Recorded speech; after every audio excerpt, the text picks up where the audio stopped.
You weren't chosen by chance. This sentence may sound mystical, but if we consider how the human brain works, it's clear this moment is no ordinary one. Because what we call attention doesn't randomly scatter. It doesn't take root in the mind at a particular moment unless there's a specific message, a deeply rooted need, a threshold, a state of readiness. Not tonight. Because time isn't just about clocks. Neuroscience shows us that when a person enters certain turning points in their life, their perceptual system changes. Senses sharpen. Symbols appear clearer. Small details take on extraordinary meaning.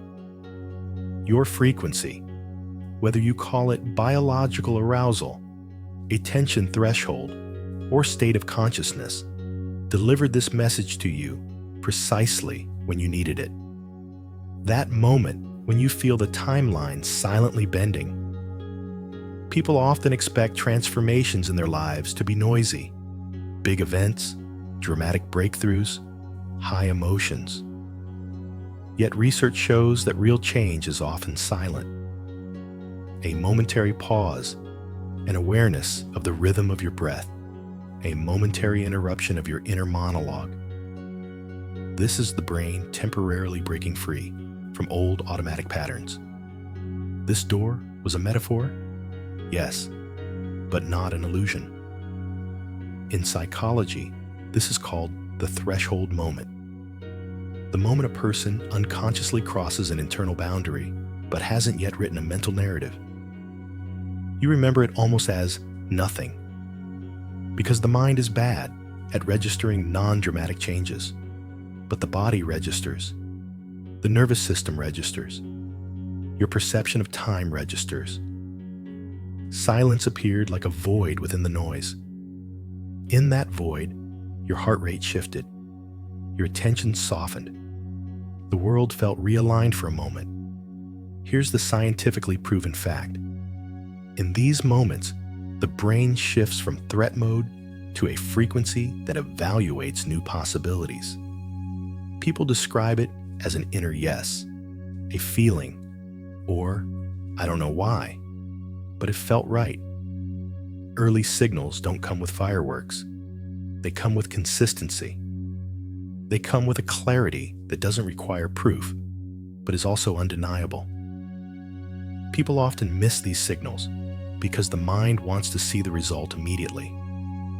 But systems, whether quantum systems or human life, first align, then produce visible results. There's an important truth here. The brain creates meaning after the event. First the body feels, then the timeline shifts, and finally logic catches up. And when logic catches up, it tries to downplay what happened. It says, it was insignificant. It was a coincidence. I'm exaggerating. This isn't a mistake. This is the brain's safety mechanism. You didn't downplay that moment because it was meaningless. You downplayed it because you couldn't yet explain it with your old identity. Because real changes first transcend identity, then reach the mind. And you were standing right on the threshold. At that moment, you weren't returning to your old self, but at the same time, you couldn't yet define your new self. The green light wasn't a reward. This is very important. People mistake signals for rewards, but signals show where you are. It's not a yes. It means you are here. Life responds not because you beg, but because you align. And then silence came. This is where the biggest misunderstanding begins.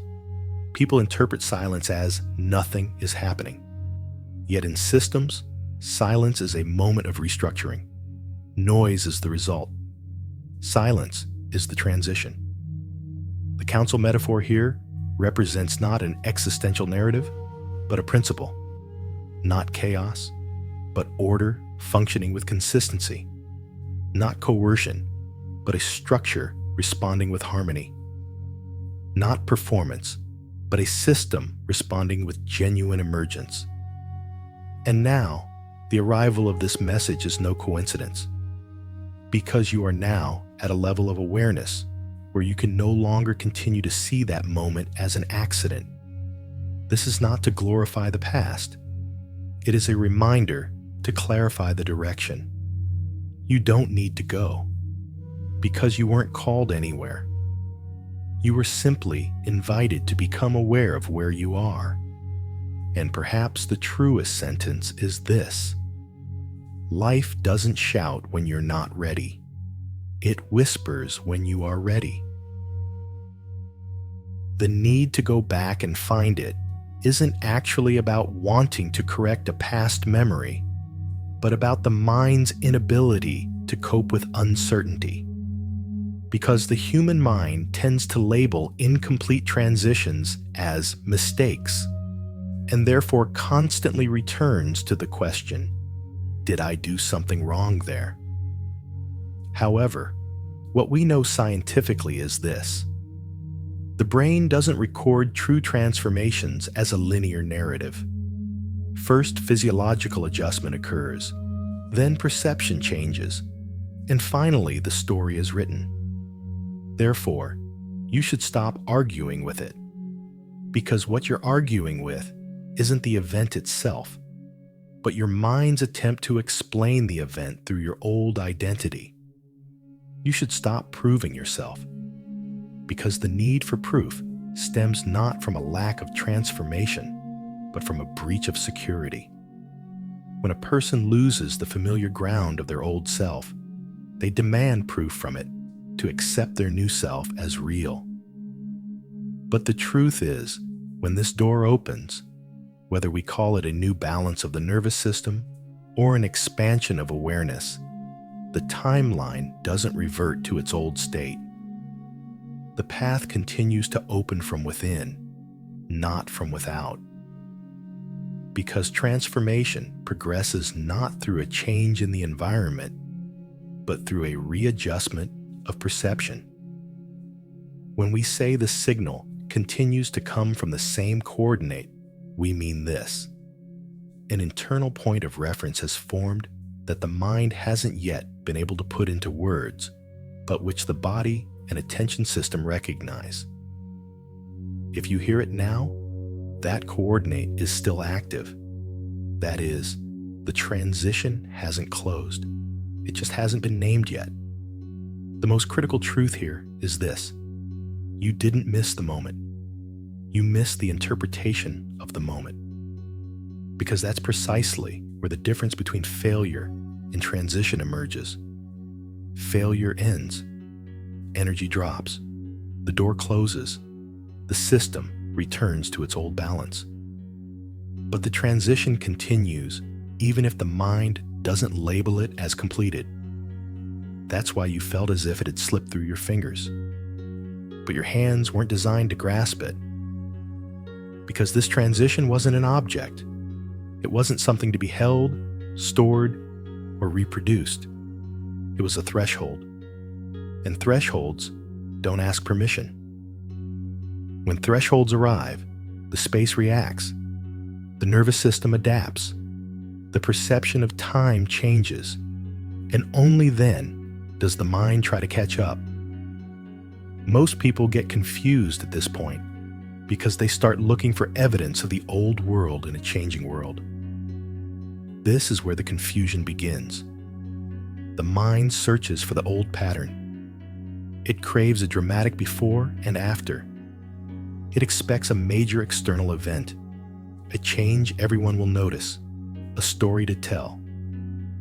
Because the mind is accustomed to seeing quiet changes as unreliable. Yet profound transformations are rarely noisy. So when you say, "I missed it," you're actually saying, "I didn't recognize myself." Because at that moment, paradoxically, you became more yourself. But the reference points of your old self couldn't measure this new state. You were conditioned to ignore subtle power, to call quiet changes nothing, to only accept as real what others could also approve of. But this door was never for others. So why did this strange void arise? Because the old identity, which existed through struggle, couldn't keep up with the new frequency. The void isn't a loss. It's a mismatch. Old motivations no longer guide you. Old desires don't create the same appeal. Conversations feel superficial. Timing becomes awkward. Life doesn't seem to be moving in rhythm with you. This isn't a sign that you're on the wrong path. It's a sign that you've crossed the timeline that once suited you. The mind panics at this point. If I can't explain it, it's not real, it says. If nothing big happened, nothing happened, it says. But this is the mind's need for control. Because control is a defense mechanism that can't tolerate the unknown. The important thing is this: the signal changes the moment you stop begging. It changes the moment you start broadcasting. When the voice of fear is silenced, even for a short time, that moment when intuition is heard louder is irreversible. Old patterns may still echo. Old habits may call you back. But the part of you that received the green light can no longer forget it. That's why you feel uneasy. That's why you're sensitive.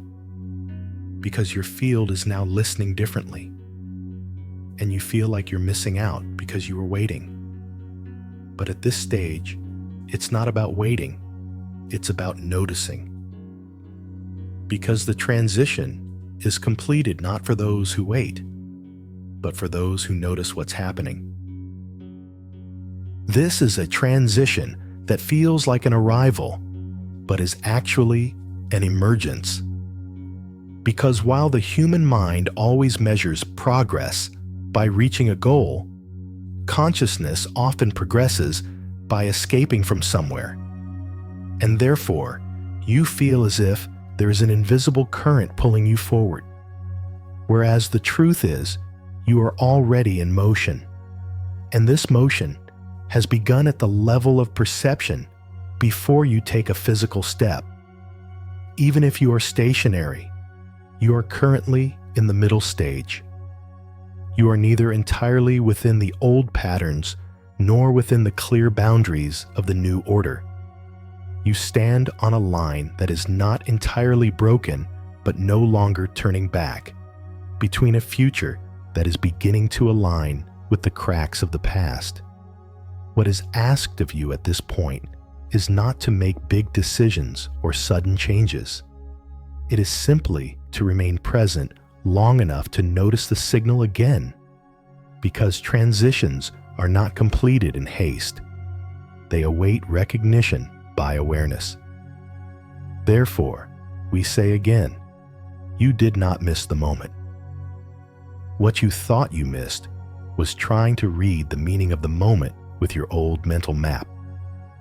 Meaning is not something that is time-dependent like thought. Meaning is frequency-dependent. The moment you perceive something as real, your mind doesn't care whether you experienced that event in the past or the present. Because when perception occurs, consciousness aligns with the timeline that is already formed around it. This alignment, as they say, begins tonight. Because the timeline hasn't closed, only the way it opens has changed. The mind usually interprets this as I missed an opportunity, imagining a door closing behind you and transforming the weight of time into guilt. But timelines don't punish. They approach, bend, realign. Like a river, it doesn't force you in a particular direction, but changes direction depending on which current you're caught in. Because a true signal doesn't begin and end like an offer. It points to a coordinate. It shows you in what inner state, at what level of perception, at what point of wholeness you are aligned. This is what calls you, and this alignment doesn't disappear. Rather, it deepens. What you call too late is your mind still trying to find its way by looking at an old map. It continues to measure you against a timeline you no longer belong to and wants to drag you back to your old self. But you can't go back because the old timeline has cracked. The future has aligned itself without you noticing. The field has shifted. Even if life seems complicated after your choices, the signal has already passed through you, and that's where fear comes in. Fear says, I wasn't fast enough. If it didn't change overnight, it's not real. If I didn't seize the opportunity, I lost. The purpose of this voice isn't to protect you, but to bring you back to the familiar. But the door has already done that. It hasn't closed. It's internalized. Real transformations don't begin with opening doors in the outside world. They begin in your way of thinking, in your breathing, the moment you stop bargaining with your own knowledge. The timeline isn't a narrow corridor where you only have one chance. It's a living current responding to your signal, and your signal is still active. That's why you feel uneasy. That's why you've become sensitive. This isn't a collapse. The field is now listening with finer adjustments. If you feel impatient, it doesn't mean the new timeline is calling you. The old timeline is trying to pull you back and failing, only echoing. That's why you're looking back, not because you have to be there, but because you are at the point where two lines meet. What you are experiencing right now is not the end, but the midpoint. A closing timeline feels like silence. An opening timeline feels like an irresistible pressure, not excitement. The feeling of being pulled toward a decision you've been putting off. The feeling of your life being reorganized beneath your habits, that thought that keeps running through your head, but that you can't yet name.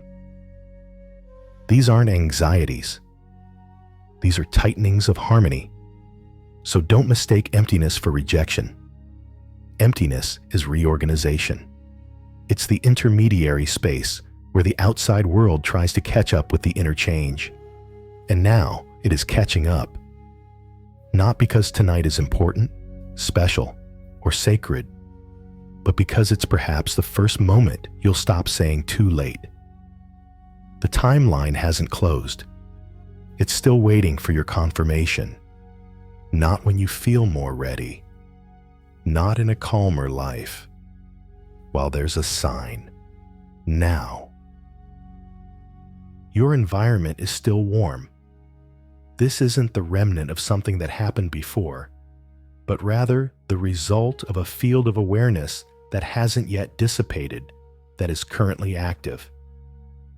Therefore, what you are doing here is not a ceremony, because ceremonies involve symbols. This is a calibration, because calibration is about returning an already existing system to its natural setting. You only have 3 minutes, and you won't be racing against time. Rather, you will consciously suspend the pressure of time. The reason you put your phone face down isn't to avoid distractions, but to signal to your brain through your body that you are ready to stop sending signals to the outside world. You may need a glass of water, or you may need nothing at all. That's irrelevant. The only thing that truly matters is this, that you relinquish the performance state where you need to show off, do it right, succeed, or feel good, and that you are truly willing to begin. Now, you've arrived at the moment you need to follow. This isn't preparation, it's the moment itself. In the first step, sit in a position where your spine can naturally rise. This posture shouldn't be rigid or military, just aligned, because alignment is the bodily expression of inner order, not tension. If possible, place your feet on the ground, as this contact sends the message to your body. I am not running away. Keep your hands open with your palms facing upwards. This is not a symbol, but a simple yet powerful signal sent to the nervous system. I am not holding on, defending, or hiding. Allow your body to show that it is no longer resisting, tensing, or escaping the timeline you are in. Now, breathe in slowly. This breath doesn't need to be deep. It just needs to be conscious. Then, exhale completely once, as if your body doesn't need to control whether the breath returns. Don't chase after thoughts. Don't try to stop them either. You don't need to focus on anything, because the effort to focus often stems from a need for control. Allow the noise to exist. It doesn't matter if it's internal or external, but don't interact with it. Don't interpret it. Don't build a story around it. In the second step, bring your attention to the center of your chest, not as an emotion in your heart, but as a neutral signal point in your chest. The truth here is simple, not dramatic. Now say a single sentence aloud, and as you say it, don't try to add meaning. Simply let the sound come from your body. This door is real. Then say the same sentence again. Consciously slow down as you say it a third time. This door is real. Don't add, explain, or soften. Leave the sound as it is and maintain its consistency, because what matters here is not the content of the sentence, but the harmony between the voice and the body. In the third step, without telling a story, justifying, or dramatizing, you will name what you are leaving behind. Say it once. I am letting go of the timeline that required me to doubt myself. Then say it again. I am letting go of the self that needed proof to obey the truth. Notice the short pause that follows these sentences. It may feel like a void, a purification, or a small inner fall. This fall is not sadness. It is the natural relief that breaking your connection with the past creates in your body. In the fourth step, place one hand on your chest and the other on the lower part of your abdomen. What you're doing now is not a symbolic gesture, but creating a circuit between the upper and lower centers of your nervous system. Now tell your nervous system a clear and unambiguous sentence. I can confidently embrace my own future. Then breathe in for 4 seconds, hold for 2 seconds, and breathe out for 6 seconds. Repeat this once more. If your mind interferes, let it interfere. Don't try to silence it, because here, the authority is not in the mind, but in your breath. As long as the breath continues, the process continues. In the fifth step, you will now listen, but this listening will not be a search for a sound, an image, or a clear direction. Don't ask for anything. Don't demand anything. And tell yourself a single sentence. I am ready for the next signal. Then truly be ready. Remain still for 10 seconds and pay attention to what first becomes apparent in this stillness. It won't be dramatic. It will simply be felt quietly and directly. It could be a yes, a no, a slight hesitation, a quiet certainty, an almost imperceptible change in your posture, or a subtle softening in your expression. That is the signal. Don't chase it. Don't test it. Don't analyze it. Just recognize it. In the sixth step, if you have a glass of water with you, take a slow sip. Do this as if you are sealing an agreement your body has already signed. And now, say the final sentence. My timeline is clear. I accept. I have passed through this gate. Say this once and then stand up, not because the ritual is over, but because the passage continues. There will be no fireworks. Don't expect sudden enlightenments, but a sense of orientation will occur. In time, you will feel a clearer connection, and you will notice that your desire to postpone things you already know is diminishing. That's why we keep this process short.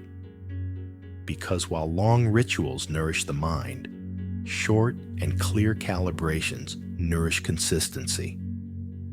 Now complete this as a public seal, so your space cannot claim that this never happened. Write it exactly like this. The comment section is not a chat room. It's a bulletin board, a sealing surface, and a space for a consciously crafted, short but clear statement. The statement to be written should be clear, simple, and ensure that the mind doesn't need embellishment, explanation, or reassurance. Therefore, the statement, "This door is open," contains no punctuation, because while a period indicates an end, what is happening here is not an end, but the silent initiation of action. No additional words are added, because every additional word attempts to explain the signal. An explanation is a subtle form of distrust. The reason you don't scroll down after writing is not a rule, but a threshold. Because searching for other messages after writing means, through body language, declaring that you haven't yet trusted the signal you've honored. Now, all that needs to be done is to allow the timeline to give its own natural response to this message you've just acknowledged. You are not expected to gather more information tonight. Rather, you need to anticipate the information and align with it. Because nothing comes louder after the signal is received. The world doesn't start screaming. Signs don't multiply. Miracles don't happen. What happens is this: everything becomes clearer. You don't wake up in a different life. You wake up in the same life, and you realize your relationship with it has subtly changed. And this awareness is the only reliable way to understand whether the green light has truly been given. Your mind will still try to dramatize this process. It will want quick results, look for visible evidence, and repeatedly ask, "Where is the change?" But there's an important distinction here. The broader order, the council that governs this process, doesn't judge you by results. It reads you by consistency. And consistency is the change in behavior that occurs before the circumstances change. This is the first and most real change. You stop waiting to feel ready. Fear may still be there. Uncertainty may still be felt, but you no longer allow those feelings to take the wheel. These feelings aren't obstacles, just background noise. And the moment you stop letting the noise determine your direction, you emerge from the state of waiting. There is no longer a self deferred to later. There is a self acting as you feel. This is where the energy is cleansed. You begin to notice your attention turning inward. You become less scattered, less secure, less dependent on external signals.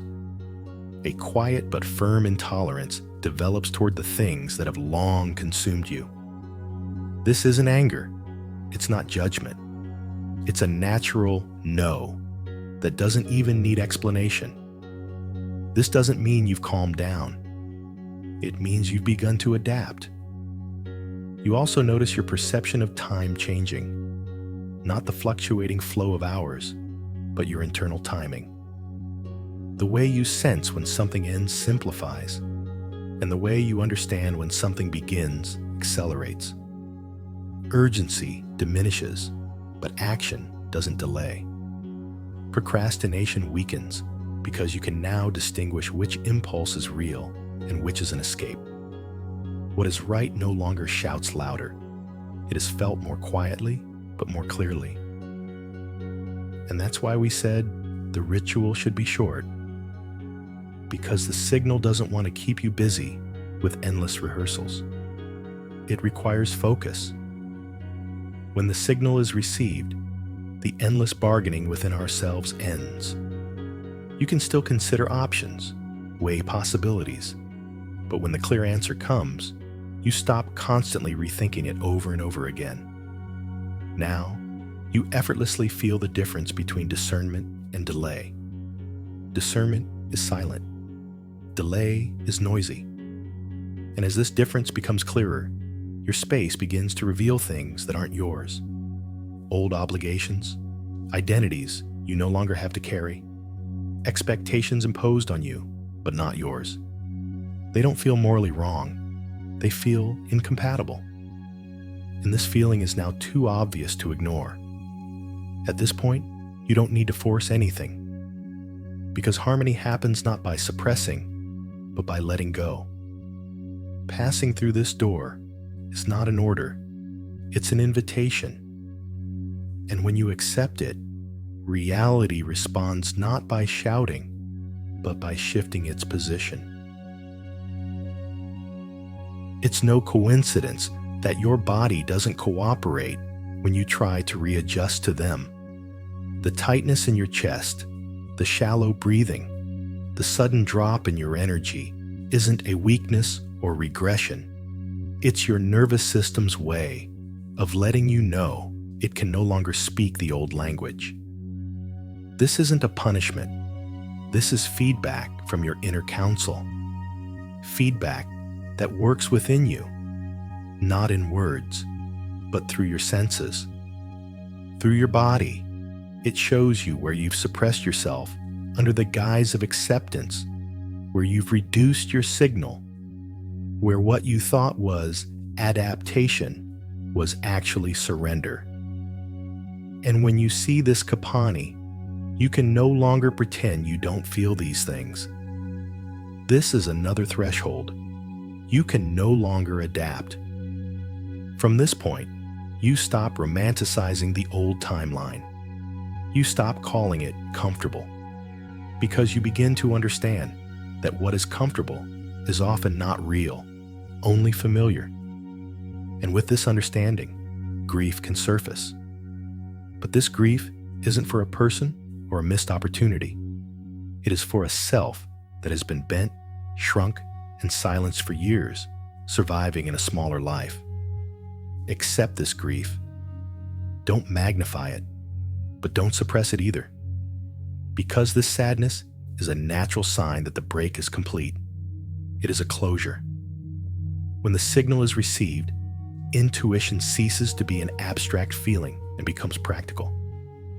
It no longer manifests as vague inner unease.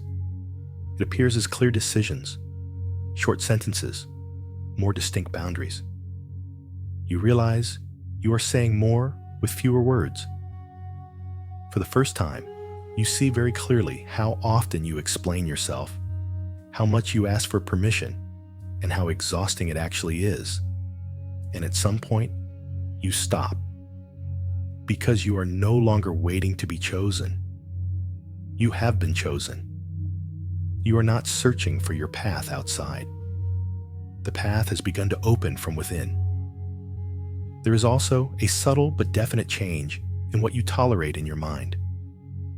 Some thoughts begin to bore you. Inner monologues that once fascinated you no longer interest you.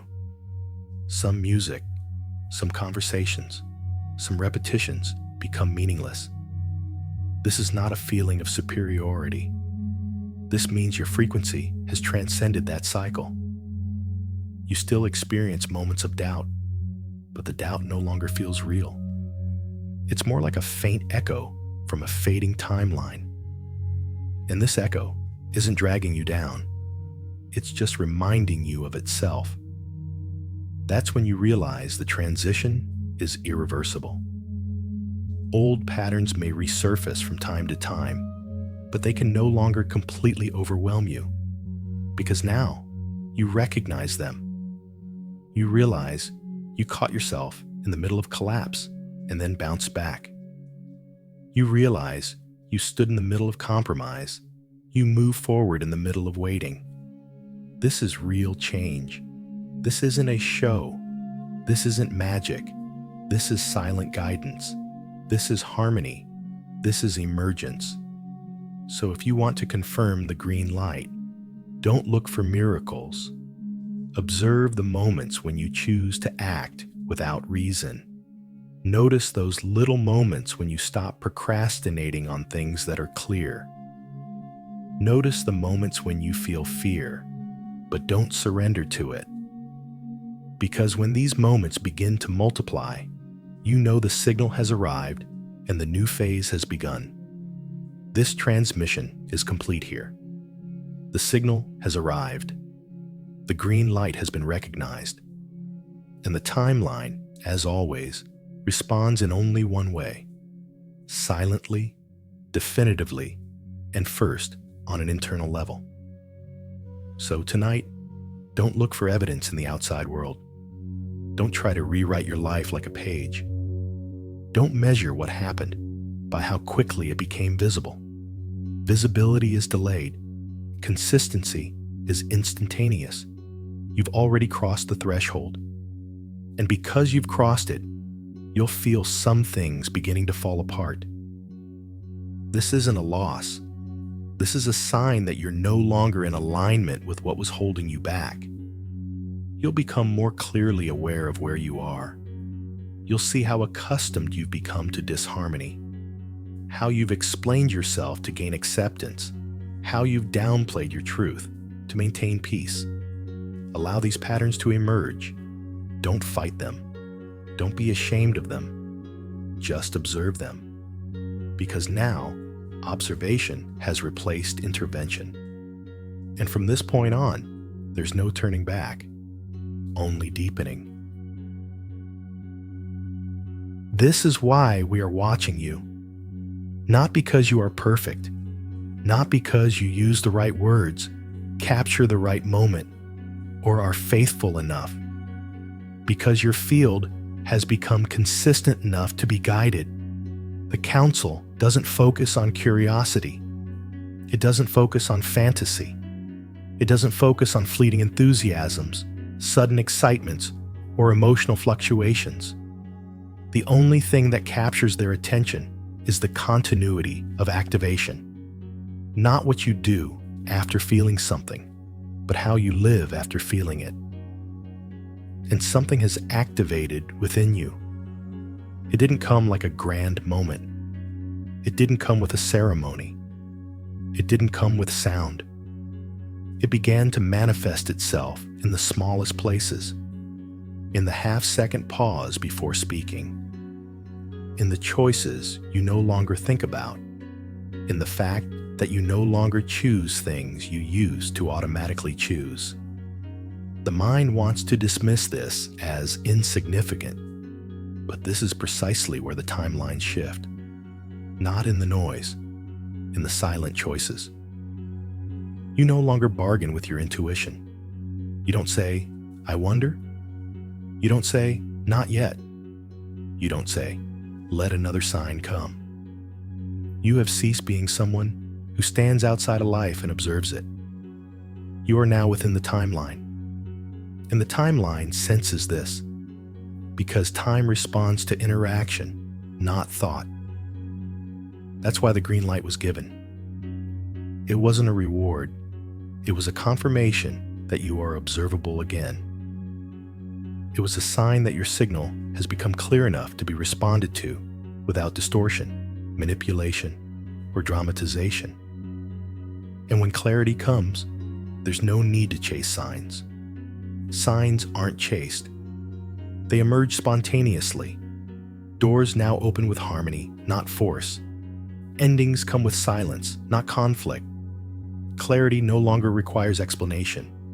There's no need for intensity, because intensity is the dependency of the old timeline. It's the language of a structure that constantly needs to feel things, to be things, to prove things. The language of the new timeline is consistency, a simple and quiet continuity that doesn't need repetition. So keep things simple tonight. If you've completed the ritual, don't do it again and again to feel safe.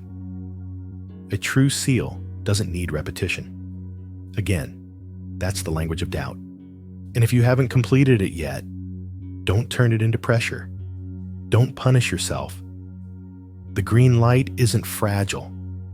It's not an emotional moment. It's a coordinate. It stays there.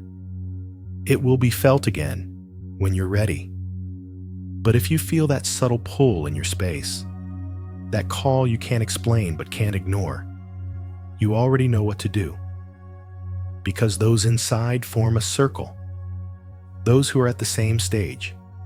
Not the seekers, not the observers.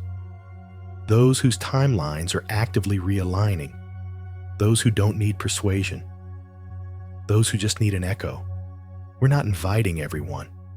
We're not announcing it loudly. We're not forcing. Because this isn't for crowds. This is for those who are consistent. And if you feel that pull, you will find the next chapter. You will recognize this message as you recognize it. Not with curiosity, with inevitability. And this is your final seal. Say it to yourself once.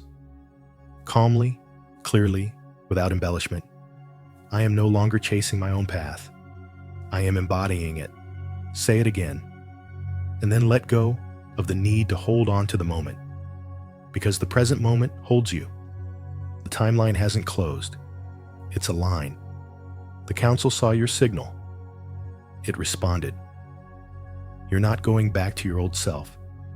You're settling into what you already are.